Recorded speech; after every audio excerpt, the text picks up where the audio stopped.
welcome to our October Training Tuesday for volunteers. I want to welcome you all this evening and thank you for joining us. We do have Christine Wood, who's going to talk a little bit more about the science, engineering, technology, and mathematics resources that we have for you as 4-H volunteers and to use in your community. And I would encourage you all to use the chat box and use the tools that Christine's going to use tonight to help be engaging throughout the conversation. So thank you, Christine, and I'll let you take it over from here. Thank you, Jenae. Good evening, everybody. So tonight we're going to talk a little bit about some of the STEM resources that are available to you as volunteers and to your County 4-H professionals.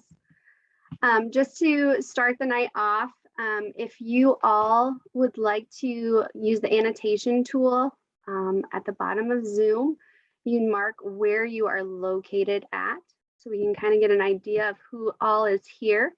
So you can click that annotation tool and get either draw a spot or use a stamp and mark your location. Awesome. Thank you, guys.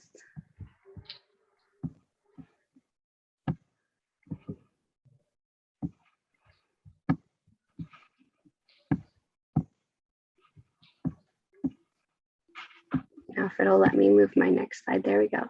So I am Christine Wood. I am the 4-H Science, Technology, Engineering, and Math Field Specialist. I am housed in the Sioux Falls Regional Center.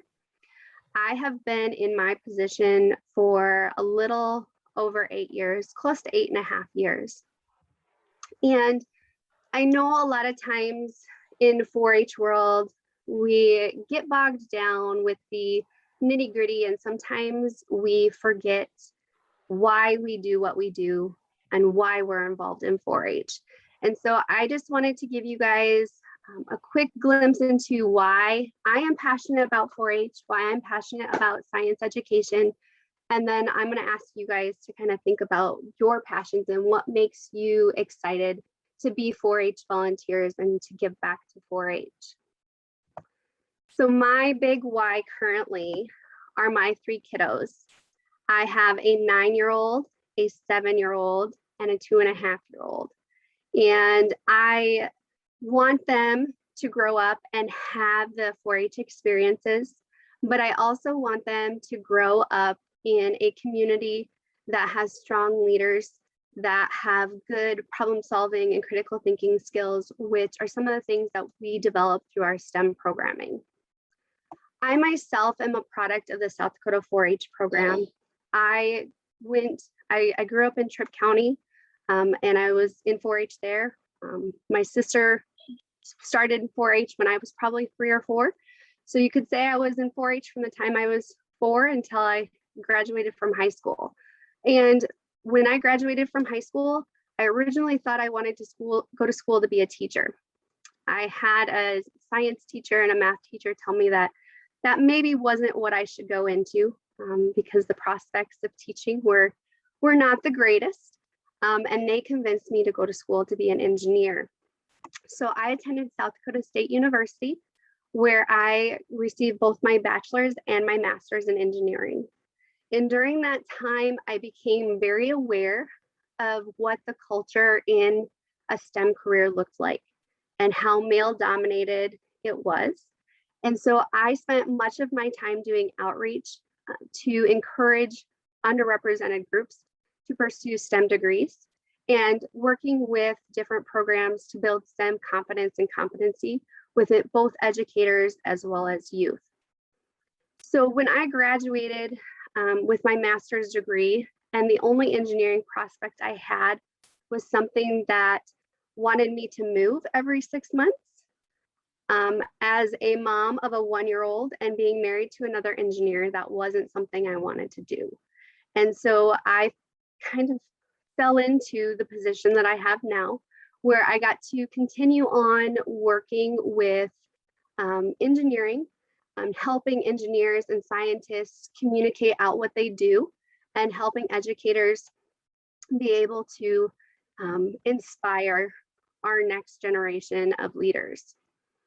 So since my time in 4-H, I have spent a lot of time doing robotics and engineering training for staff and volunteers. I've worked with our ag science programs. I've worked with numerous NASA programs and our water and climate curriculums, which I think Catherine covered during last month's training. And so those are some of the big projects that I've worked on over the last 8.5 years. And I've also been very involved with our women in science programs across the state of South Dakota. Very involved with the one in Sioux Falls, of course, but all 8 of them. I am a Click to Science certified trainer. And so I have access to all of the Click to Science tools that can be used to train volunteers, can be used to train after school, as well as our 4-H professionals in how to facilitate science. And most recently, I have been working with the South Dakota After School Network on our Mobile Maker program, which will now be available to 4-H programs. And I'll get into a little bit more in depth here in a little bit. So now that you kind of know what my why is and some of the things that I have been working on, I am going to give you guys some different polls to kind of see where you guys are at. To access those polls, you can either text with your phone, or you can, if you have a second browser, you can go to polleverywhere.com. And so if you are using your phone, you'll text Christine, WOO 271 to 37607. And that will give you, enter you into the poll. So then for the next few slides, you can enter, just send them directly to that 37607. Or if you open your browser, that is what you will send. And I think Jenae will put that in the chat box for you. So why do you as volunteers do 4-H? What are some of the things that drive you to be a 4-H volunteer and to inspire and work with youth every day? So if you want to text some of the reasons that you do 4-H or enter them into the website, they'll populate here. Some of the people this morning noted giving back, building the community, youth themselves, and tradition as some of the reasons. And if those are similar reasons that you have, you can enter them again as well. And it'll just make those words a little bit bigger. And focusing on why, especially as hard as maybe the last 18 months has been, really helps keep yourself motivated, and is why I wanted to open with this. Is knowing your why makes it easier to keep moving forward. And so I encourage you to go back and look at your why every once in a while. And it makes it easier to keep going and working towards making things positive for our youth. Okay, so then the next thing, have you facilitated STEM activities in the past? This isn't a right or wrong answer. It's just curious as to where everybody is at. So when it comes to facilitating STEM activities, what do you see as the biggest challenge that you face as a volunteer or educator? The group this morning bounced back and forth between competence and knowledge. And that is really common to have those two things be the biggest hindrance with facilitating STEM. Money is a pretty big one as well.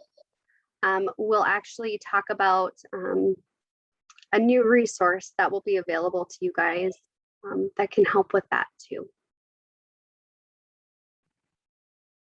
Okay. Oops.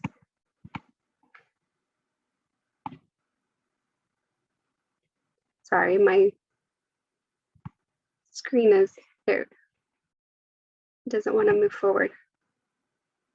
Okay, so for those of you who have facilitated STEM activities, What types of STEM activities have you done in the past? Robots is a pretty common one. Chemistry, baking. Botany, that's a good one. That's one that I don't see very often.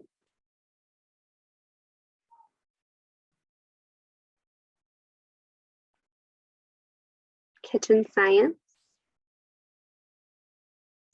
Awesome.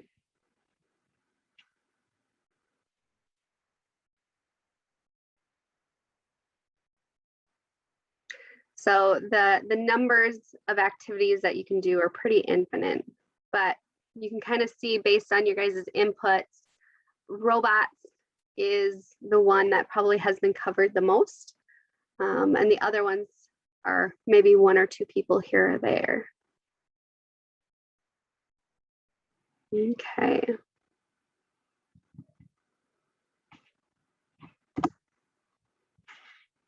Go ahead.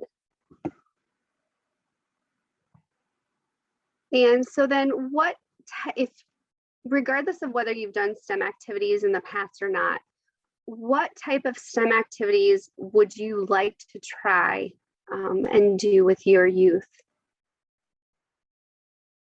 It could be something you've tried and maybe want to do again, or something that you've never tried before.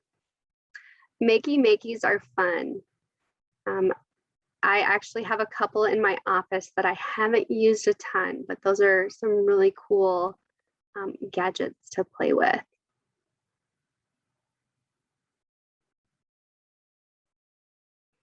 So whoever wants to do the makey, maybe you should email me and maybe we can touch base and figure out what we can do to help you get makeys going. Rocketry. That's a pretty traditional one. Hands-on. Using STEM to get meetings started. Coding.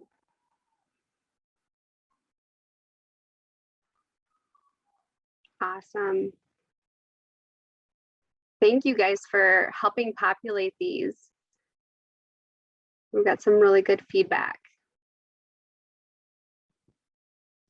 So the first thing that I want to share with you is a brand new resource. It actually just went live last week. And so very few of our 4-H staff have even seen this. We have a new website. I'm gonna have to stop sharing, I think, to get that shared. Jenae, can you see the website? We can. Thank you. So this is our new 4-H STEM website. It is embedded in the extension.sdstate.edu website. It just launched on Friday. There's a few things that need to be tweaked on it, and it will grow over the next year, or that is my hope anyway. But when you come to this website, the very first segment is activities to grab and grow. So did any of you attend State Fair and go through the exhibit hall when we had our STEM Activities Center on Friday? If you did, can you type a 1 in the chat box? Okay, so it doesn't look like anybody got to go through the Activity Center, but we kind of gave a preview of the STEM on a Dime component during the Activity Center at State Fair. We had several grab and grow Ziploc bags of activities for kids to take and make at home. And all of the lessons that they got to take and make are within the STEM on a Dime section. So we currently have this many lessons written. However, it is our goal to continue to build this throughout the year. Right now, they're very circuit and electronic based, primarily because we wanted to make the activities at State Fair pretty fun and flashy, but overall, they're very inexpensive activities to do. This first one is a basic breadboard. And this activity is a modification out of the junk drawer robotics. It's simplified a little bit for people who are a little overwhelmed with junk drawer, but we also have a section in the lesson that gives you some activity prep guidelines. So if you want to adjust it for younger audiences, or if you're limited on time, it gives you some preparation ideas that can help you facilitate that with your youth. And so each activity is built similar to that. This is a circuit bug, which is a little bug that is built with a clothespin, some LEDs and wire, and then decorated with pipe cleaners. And then we have basic catapults, which is really just a basic catapult. However, at the end of the lessons, we have tried to give you an extended learning option. So if your kids get really interested in an activity that you do, there's some other activities that are related that they can then explore. Or for this activity specifically, we refer to the junk drawer design trebuchets and some additional catapult activities that are a little more advanced for your older kids. Each activity also has the recommended ages, so like 6 to 18. So you could use this for your clover buds. And these ones are light up chromatography flowers. So you're doing chromatography as well as electricity. And we've tried to include pictures to help guide you through the lessons as you go forward. So you can use these for your own use to facilitate the lessons, or you can give them to your kids to kind of walk through step by step as well. So this is a resource that we've really just been working on the last 3 to 4 months. This is all we've gotten done so far, but hopefully over the next several months, we'll be able to add more onto this section that is STEM on a dime. And there will also be more lessons that aren't just electricity based, but this is what we started with.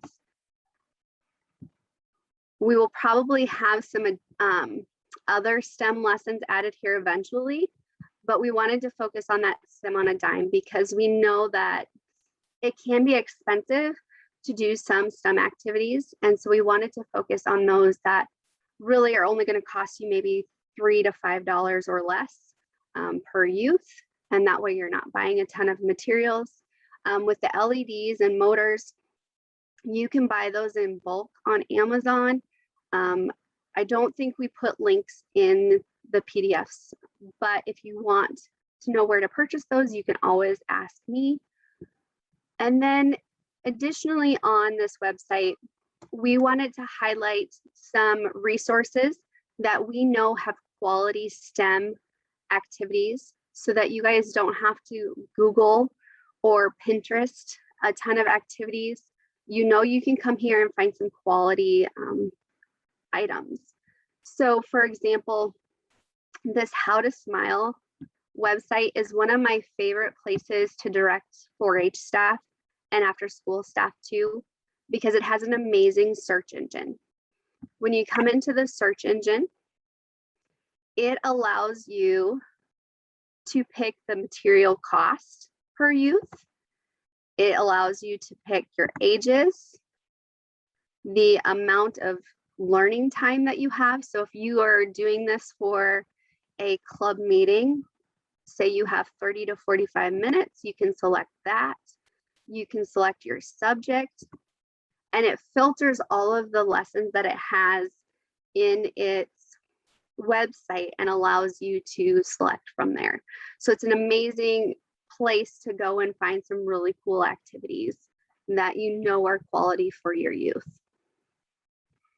Another really good resource are these Discover 4-H guides from the University of Utah.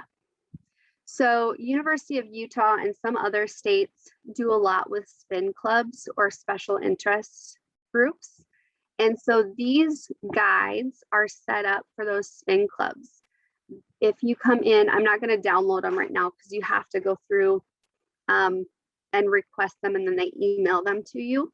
But if you were to get this archaeology one, you would have 6 lessons, or anywhere between 5 and 8, I think, lessons all related to archaeology that you can use for themed club meetings or a day camp or anything like that. There's specific guides just for clover buds. So let me scroll down a little bit. So there's a cake decorating one, even fitness. Here's a clover bud citizenship one. We have communication and expressive arts for clover buds. So there's a ton of different resources that Utah has put together. I haven't been through all of them, but the ones I've used have been really good. They have Harry Potter themed ones, and the list goes on and on. So that's an amazing resource. That's part of the reason it's on this website for you guys. For those of you who are really interested in engaging in that engineering, this Design Squad Nation is one of my favorite sites. So this is a PBS Kids website, and they have tons of engineering design projects that you can pull from. A lot of times they'll have little stories with them too. So they'll have little videos, maybe a story about a little boy and little girl, and give them a challenge based on that. So there's some really cool things built up on Design Squad Nation. But those are all available on this website for you guys to filter through and kind of take a look at your own time. Like I said, there's some of them are 4-H specific, some of them like Design Squad. Well, most of these on this site are not 4-H based, but they have some amazing STEM lessons for you guys. And then at the very bottom of the website, we have 3 PDFs available for you guys. Some of them are going to be more applicable to certain people over others.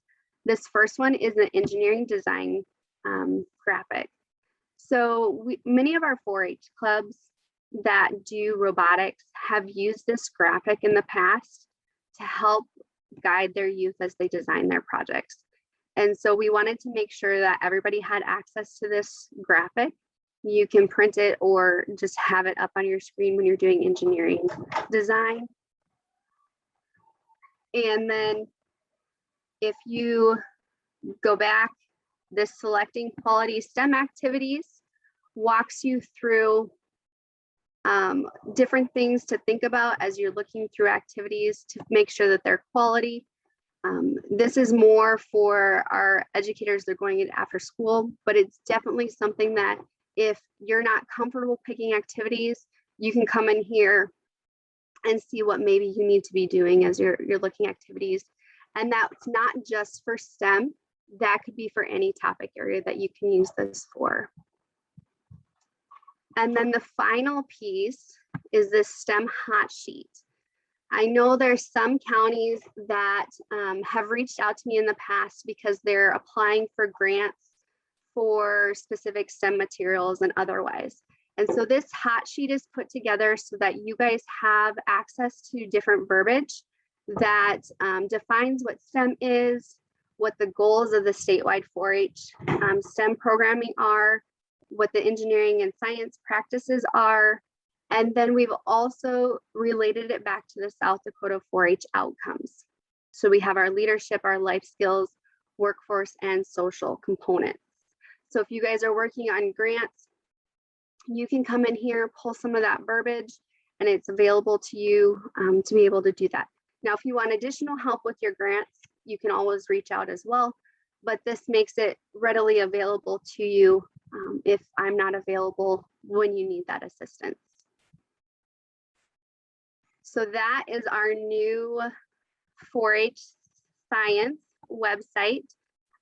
Like I said, you guys are some of the first people to see the website. I've emailed it out to our staff earlier today, but I don't know how many of them actually saw that. So now I will go back to our PowerPoint.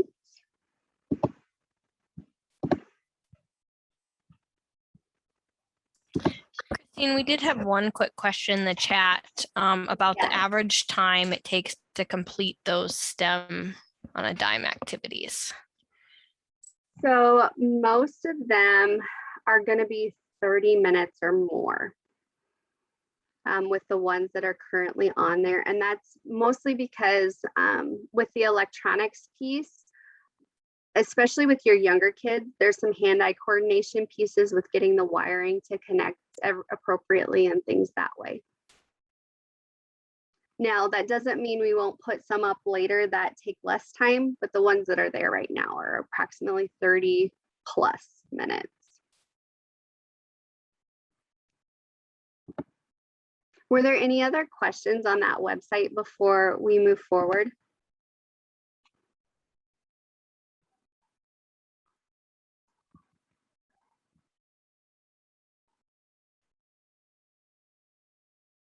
Okay, so I will keep moving on. So the next thing I wanted to share with you guys are some resources that are available for you to check out. I think Catherine last week talked about the water rocks kits as well as the climate kits that are available. These materials are going to be similar to that, where you can contact myself or Catherine and be able to access them. So earlier today, I did actually have the materials in front of me to show, but I put them on a slide to make it easier. So this top left corner, we have some squishy circuits. They are essentially Play-Doh that you have a conductive dough and a resistive dough, a battery pack, and lights, motors, and little speakers. And you can have your kids build circuits with this Play-Doh. It's a really good activity for clover buds, but it's also something that your middle school and high school kids can use. I do have, I think, 3 sets of squishy circuits in my office right now. They're all housed in Sioux Falls. Hopefully, as things progress, we'll be able to get some housed on the western side of the state as well. The bottom left are the little Ozobot robots. So anybody who has gone through the education center at the state fair during the last probably 4 or 5 years, you've probably seen the little robots. They're little line followers that can be used to teach coding. They're awesome for getting our clover buds excited about robotics and about coding, but they're also great at teaching our high school students how to code. So the robots read color, and based on how you draw your lines and things like that, you can instruct your robots or your Ozobot to do different things like speed up, slow down, spin, all types of different things that way. So I do have several sets of those. Currently, they're all in Sioux Falls, but those are available to you or your 4-H professionals if you want to have them at fairs or if you want to do day camps, different things like that. In this top center, we have our Lego Mindstorms NXTs. We have several of these that are available for checkout. We've had some clubs check them out and use them for 3 to 6 months. We've had some after school programs use them at any given time. These are available for you guys for an introductory to robots if you just want to do a day camp, or if you want to do some longer extended programming with a special interest group. You just need to reach out and let us know. The big thing with the Lego Mindstorms, up until 2019, we had been doing training 2 or more times a year on the Lego Mindstorm platform. We will not be doing training anymore for the simple fact that anything that I would teach you, you could find a YouTube video that would teach you way more than I could. And so for the sake of time, we will not be doing that anymore. However, we are more than happy to provide you with the resources and help you navigate that information that's online if you are interested in getting into the Lego Mindstorms. The other reason for that is Lego has officially retired the EV3. which is this model right here. So as of July, they will no longer make these robots. And so we're not sure what will happen as Lego moves forward. In the top right, we have our Lego We Do robots, and those are the Cloverbud Lego robots. I think I have 4 of these in my office, and you can have your little Cloverbuds build little things like this alligator and learn how to code it to make it open and close its mouth, make sounds and different things like that. Once they get comfortable with that, you can even put sensors in their mouth so that when they sense your fingers or something in it, the crocodile or alligator snaps down on your fingers. And so those are really engaging for those Cloverbuds and getting them interested in coding as well as robotics. And then these aren't necessarily for checking out, but I wanted to make sure that you were all aware of the food science pieces that are available. We get pretty technology and engineering heavy sometimes, and so I want to make sure that everybody is aware of the food science for those that are interested. In the bottom right, we have the What's on Your Plate curriculum. The majority of our 4-H professionals have gone through training related to What's on Your Plate, but that curriculum covers everything from the purpose of gluten to why your fruit turns brown and how you manipulate sugar to make different types of candy. And so it's a really thorough food science curriculum. It is a little advanced, so it's not something that you would necessarily use for your 8-year-olds, but your 12, 13 and up would be age appropriate for that curriculum, unless you're really comfortable watering down some of the content for those younger kids. With that curriculum, we've also historically done a pasta lesson and had youth learn how to make their own pasta from scratch, especially with that gluten piece. So they make pasta with different levels of gluten. And we do have pasta makers in Sioux Falls and in Rapid City that you guys can utilize for doing those lessons. The other curriculum that I wanted to highlight related to food science is the food preservation curriculum. And I wanted to highlight this because food preservation has become more and more popular over the last year specifically, but we also have a Master Food Preserver volunteer program. And we have had 1 or 2 actually contact the Sioux Falls office and say, hey, we would love to be connected with kids and help teach some of this food preservation. And so we want to make sure that you guys are aware that this curriculum is out there if you do have people that already teach food preservation, but there's also a potential that we might be able to connect you with somebody who's gone through Extension's Master Food Preservation process and would be willing to work with you and your kids. So those are the food science pieces that aren't necessarily for checkout except for the pasta makers, but I wanted to highlight for you guys tonight. Do you guys have any questions on those before I get into the next piece?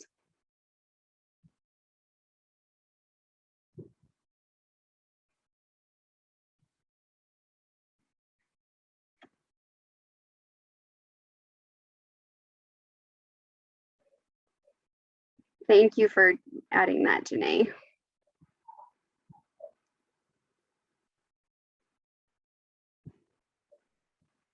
Okay. So then the next thing I want to talk to you guys about are the Think, Make, Create mobile labs. So this is a partnership between South Dakota 4-H and the South Dakota After School Network. Last year, the South Dakota After School Network was able to purchase 2 mobile maker labs. They recently just purchased a 3rd, and so I've been working with them to manage their content, their professional development, and the distribution of their mobile maker labs throughout the state. The mobile maker labs are a 7 by 14 foot trailer that has everything that you could think of to create a maker space, a low-tech maker space, mind you. It doesn't have the 3D printers and all that stuff. With the weather the way it is in South Dakota, we can't have technology exposed to those extremes. But we do have a ton of other things. So this is what it looks like on the inside. There's shelving units on both sides of the trailer. And then we have totes and totes of materials. Everything from art supplies to electronics to Legos and Connects. This next slide actually will show you some of the stuff. So we have our Legos and our Connects in there. We have some of the larger Legos too. We have squishy circuits. So those Play-Doh circuits that I talked about earlier are in the trailer. We have sewing kits. So there you can do needlework and different things like that with the trailer. We have all kinds of tools so you can tinker with your youth. And then we have a ton of electronic stuff. So any of the STEM on a dime activities, the materials for them would be in this trailer. With the trailer, you can set it up where you just set the materials out and let youth tinker and make to whatever they want, or you can actually use lesson plans. We have approximately 110 lessons in the trailer. And those lessons are anything from using perler beads to code, to the chromatography flowers, to various engineering design processes. And so that is all built into the mobile maker space. It's something that you guys can have for day camps. You can use it during your county fairs. We have 3 trailers, and ideally we will have 4-H and community partners working together. So for example, if you would like to have it during a day of your county fair, it would be at your county fair for that day, but then the rest of the week, it might be at a library or an out of school program or something like that. So it's getting used the full time it is in that community. And we're not moving it every week, but it's staying within a community and giving youth multiple touches with that maker space.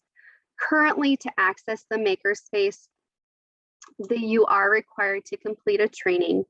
It's currently set up so that it's through Training House. It's a 3-hour training. It's currently designed so that our after school programs that can use it, that 3 hours counts towards their 10 hours of PD for the year. So if you are partnering with an after school program and they're helping you facilitate, you can go under their training, or if your 4-H staff member has gone through training, it can work that way too. But it is required that somebody that's facilitating has gone through that training before you are able to use the TMC. And after the first year, that training will probably look a little differently. We're working on some multi-state partnerships, and so that training will be rewritten after the first of the year. Are there any questions about that?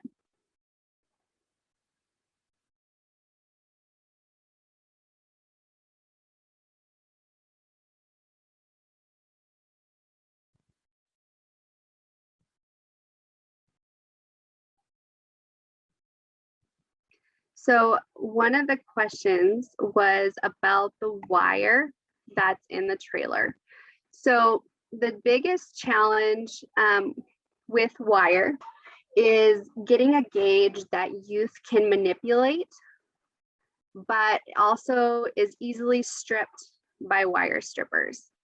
So the gauge wire that is in the trailers that is shown in this picture is a 28 gauge wire. And so it's hard to strip sometimes if you don't have the appropriate wire stripper. However, if we back off to say an 18 gauge wire, it's really easy to strip, but it's really hard for small fingers to manipulate. And so it's a balance between having something that youth can manipulate and having something that's easily stripped. And so sometimes we just have to find different wire strippers. In the trailer, there should be wire strippers that are capable of stripping that 28 gauge wire. But I think that has been the biggest challenge is this multicolored wire is Cat 5, and that's a 28 gauge wire, where if you get a doorbell wire, that's an 18 gauge. And I have adults that can't manipulate that 18 gauge wire because it's just too stiff. And so it's hard to find something that our 8 to 10-year-olds can manipulate, but it still strips easy. So there's a trade-off there. I don't know if that answers the question about stripping the wires. The big thing is making sure that your stripper is capable of stripping whatever gauge wire you have.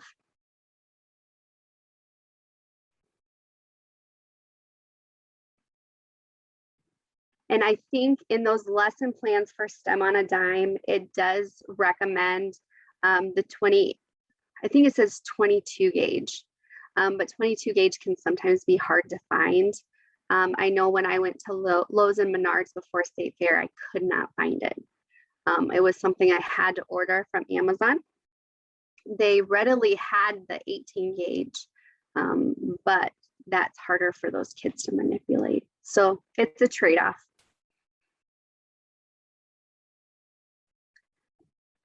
So then the next thing that I just want to make you all aware of is if you and some of the volunteers in your community would like to have some professional development done, you can always reach out to me. I do a lot of professional development with our after-school programs. I spend a lot of my time right now with the 12 dimensions of success. This is probably a little more advanced than what US 4-H volunteers would necessarily want, but we are fond of a quality STEM environment or educational environment in general. And then we also use a lot of the Click to Science content as well, because I am a DOS certified observer and a Click to Science trainer. But that doesn't mean those frameworks cannot be used to help you facilitate engineering or rockets or something like that. So we can always chat about what your guys' needs are and maybe set something up that way too. The one other piece that I want to touch base with you guys tonight is Jenae has set up a survey requesting volunteers for event and education committees. On that question pro, there is a STEM event and STEM education option. If you are interested at all in helping decide and discuss what South Dakota 4-H science events and education look like moving forward, I would love for you to fill out that question pro. We are currently in the process of trying to decide what happens with our robotics and engineering competition. And our science of ag competition has adjusted itself already, but we would love to have some volunteer as well as youth input on that too. And if there's other ideas that are out there, we would love to hear them. So please sign up for that if that is something that you are interested in. And that is all I have, unless you guys have questions for me.